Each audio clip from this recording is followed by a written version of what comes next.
আমাদেরকে ইসলাম থেকে দূরে রাখা সম্ভব হবে না ইনশাআল্লাহ।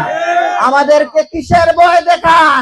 আমরা এই জমিনে যেদিন পা রেখেছি শাহাদাতের জন্য আমরা প্রস্তুতি গ্রহণ করে জমিনে আমরা পা রেখেছি।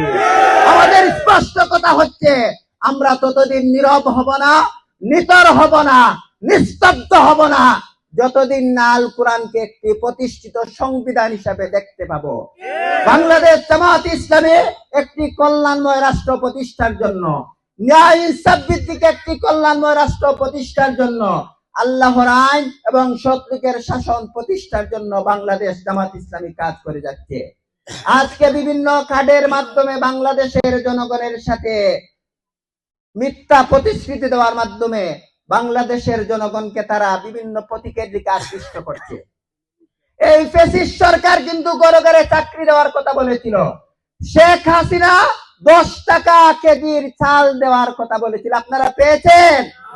আমরা পাই নাই। আজকে বেকারত্ব কার্ড দেওয়ার মাধ্যমে আমাদের তরুণ সমাজকে পঙ্গু করার ষড়যন্ত্রে লিপ্ত হয়েছে একটি দুর্নীতিবাজ সংগঠন।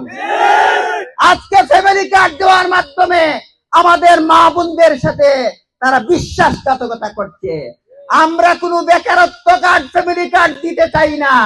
আমরা আমাদের যুব সমাজ, তরুণ সমাজকে প্রশিক্ষণ দেওয়ার মাধ্যমে, তাদের কর্মসংস্থান নিশ্চিত করার মাধ্যমে তাদের হাতে কাজ তুলে দিতে চাই। আমরা আমাদের মা বোনকে ফ্যামিলি কার্ড দিয়ে পঙ্গু করতে চাই না। তাদের সম্মান, ইজ্জত, আবরু সহিত তাদেরকে যথাযথ সম্মান দিয়ে আমরা সম্মানিত করতে চাই। সেই জন্য সম্মানিত উপস্থিতি, আসুন